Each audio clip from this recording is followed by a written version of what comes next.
mga kasari, nandito na naman yung tindera ngayong hapon nga ay nag-deliver na naman ulit dito na panel sa amin. Yung Kopiko Blanca ay pumunta na naman ulit sila dito kaya kumuha na ako kasi kunti na lang yung ating mga kapi at mga kung ano-ano pa dito sa ating tinda. At saka yan na nga inaayos na ni Hinti yung aking order sa kanya at tinitingnan ko kung magkano yung aking babayaran.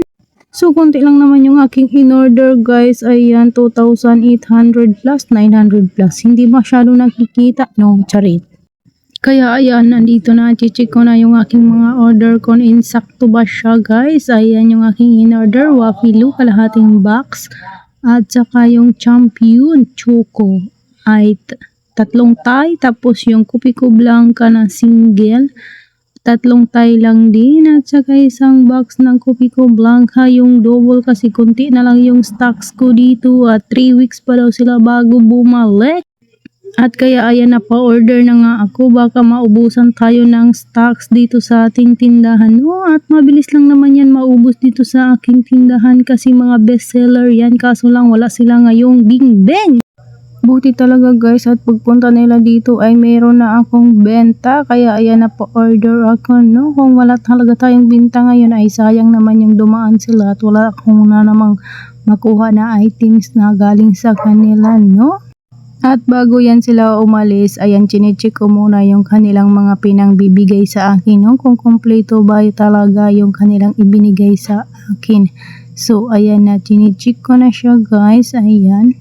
Pero okay naman siya, kompleto naman at hindi naman yan at hindi pa naman sila nagkamali, no, nung kahit isang bisis pa.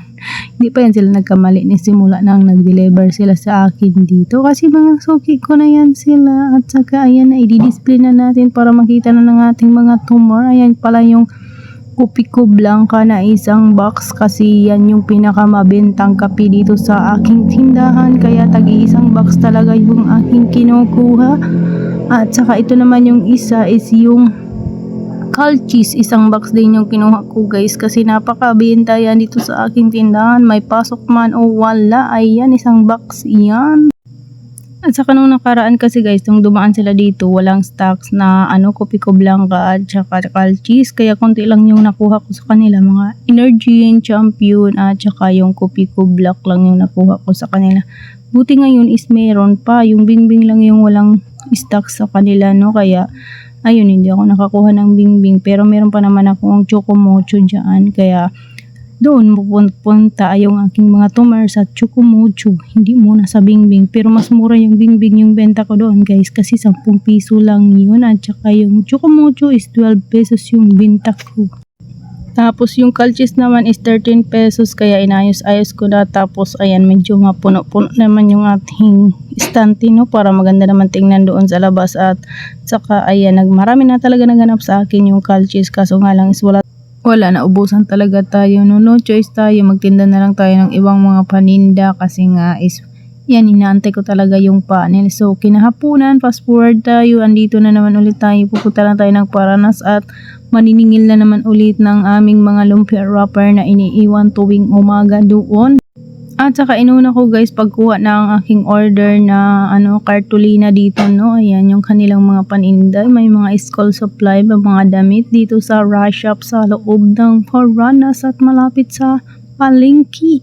At dito ako bumibili sa kanila ng mga cartolina, mga kung ano-ano mga gamit. Ayan, dyan may mga pang school, mga gamit sa school. Yan, dito ako bumibili sa kanila guys kasi medyo mura din dito sa kanila, no. Tapos ayan na yung aking intermediate kasi yung aking eco bag ay nandoon sa aming sasakyan na motor. Nandun sa sidecar namin na guys kaya binitbit ko na, no. Ayaw ko bumili ulit ng eco bag kasi mahal at meron naman akong eco bag dyan sa aking sasakyan, charis. So ayan, napupunta na naman ulit tayo doon sa palengke. Sa paikot lang yan siya. Kaya ayan, umikot lang kami. At ayun, at maniningil na ako dito sa palengke at magbili na rin kami ng uulamin namin kasi wala na naman kaming ulam, no. Naubos yung ulam namin kaninang tanghali.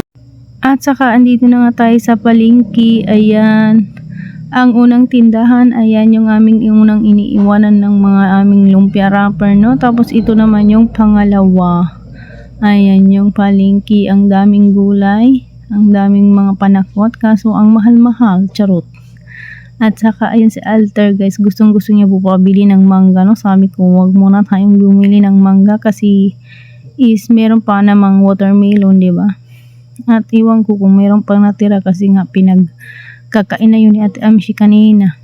At saka ayan, naghanap ako ng aming uulamin, no? Tapos nakita ko itong buto-buto dito at saka yung lamang loob. Gusto ko bumili ng buto-buto guys, kaso nga lang is mahal. Kaya yung lamang loob na lang yung aking binili para bukas ay uulamin ko. Tapos doon ako mamili ng isda sa palengke ng Buray kasi dadaan pa naman kami. Tinatawanan ko dyan yung buto-buto, ayaw naman. Dahil daw wala yung may-ari dito, sila lang daw yung bantay. Kaya hindi ko na pinilit yung nagbabantay, no? Baka papagalitan pa ng kanilang amo. Kaya yung lamang loob na lang yung binili ko kasi 250 lang daw iyon. Kaya iyon na lang yung aking binili, no? At piprituhin ko yan bukas kasi yan lang yung aking kakainin. Tapos ito na, fast forward tayo, pupunta tayo sa Lawrence kasi nga tumawag si Papa Udon at nagpabili ng Nesty at saka North Chicken dahil daw naubos na doon sa ating tindahan. So ayun lang yung aking bibilhin at saka ayan yung apple cider kasi naubos na rin yung aking apple cider doon sa bahay at hindi na ako nakapag-inom-inom, no?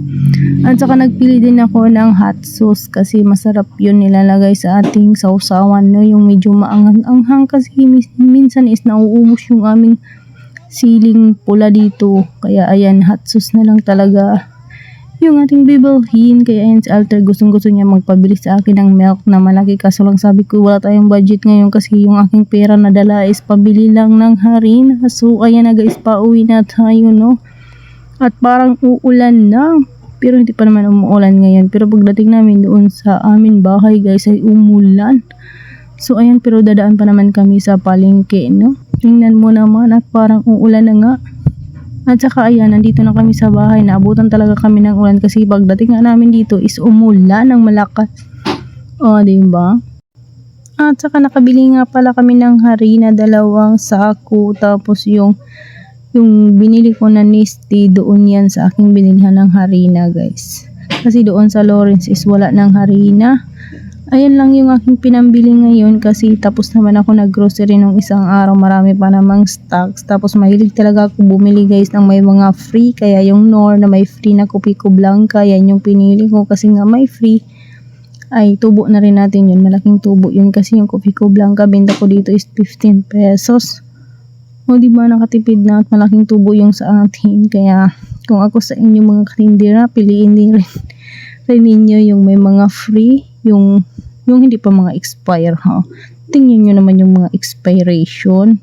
Kasi minsan may mga pa-promo din ng mga sa grocery. Kaso ka lang is malapit na ma-expire. Pero yan yung aking napili at aking kinuha is hindi pa naman.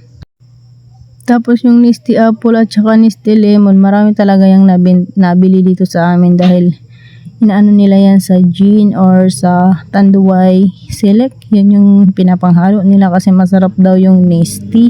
Pero pag no choice na talaga sila guys is yung tang na pineapple talaga.